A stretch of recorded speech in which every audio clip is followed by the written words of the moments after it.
Why does one name echo through history while another fades into the shadows? We remember Nelson Mandela as the face of South Africa's liberation, but what about the man the apartheid regime feared even more?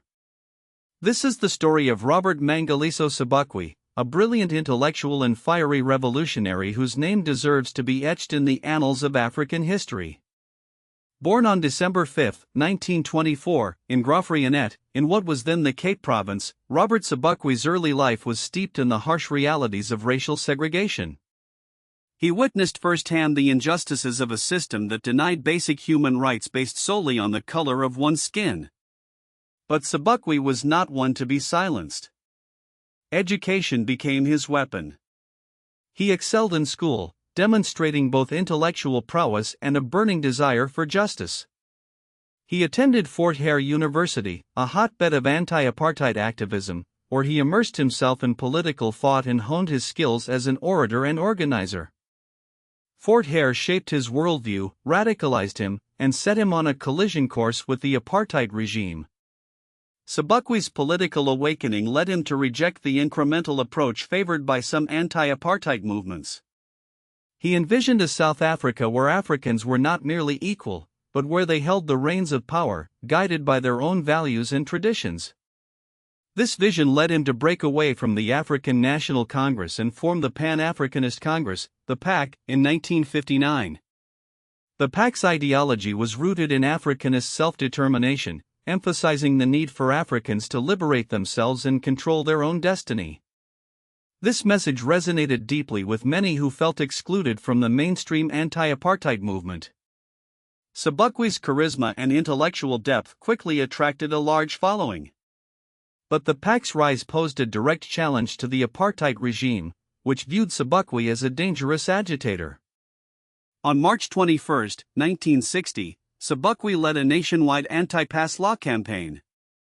Pass laws were a cornerstone of apartheid, restricting the movement of black Africans and controlling their access to employment and resources. The plan was simple: peacefully present themselves at police stations without their passes, overwhelming the system and rendering these discriminatory laws unenforceable. At Sharpeville, a township south of Johannesburg, the protest turned into a massacre. Police opened fire on unarmed protesters, killing 69 and wounding hundreds more. The Sharpeville massacre became a turning point in South African history, galvanizing international condemnation of apartheid and signaling a shift towards armed resistance. Sobukwe was arrested that day, offering himself up to the authorities and taking responsibility for leading the protest. He was initially sentenced to 3 years in prison for incitement. But the apartheid regime knew that Sobukwe's influence extended far beyond the prison walls. They couldn't afford to let him go free. So, they enacted the Sobukwe Clause, a special piece of legislation that allowed them to detain him indefinitely, even after he had served his initial sentence. This unprecedented act demonstrated just how much the apartheid regime feared Sobukwe and his message. For years, Sobukwe languished in prison, isolated from his family and supporters. He was initially held on Robben Island, the same prison that would later house Nelson Mandela. But he was soon moved to solitary confinement, where he was subjected to harsh conditions and denied adequate medical care. Despite his isolation, Sobukwe remained a beacon of hope for many. His unwavering commitment to justice and his intellectual brilliance continued to inspire resistance from within and outside the prison walls. Even in captivity, his ideas spread, influencing a new generation of activists and shaping the future of the anti-apartheid struggle. In 1969, after nearly a decade of imprisonment, Sobukwe was released from prison but placed under house arrest in Kimberley. He was still a marked man, his movements restricted, his communications monitored. He was also denied a passport, preventing him from traveling abroad to receive medical treatment. Despite these challenges, Sobukwe continued to write and think, his mind as sharp as ever. He remained a symbol of resistance, even in his enforced silence. In 1977, Sobukwe was diagnosed with lung cancer. But the apartheid regime continued to deny him adequate medical care, delaying treatment until it was too late. On February 27, 1978, Robert Mangaliso Sobukwe died at the age of 53. His death was a tragedy, a loss not only for his family and supporters but for the entire liberation movement. His funeral in Grafrianet was a chaotic and politically charged event, with Archbishop Desmond Tutu presiding over the service.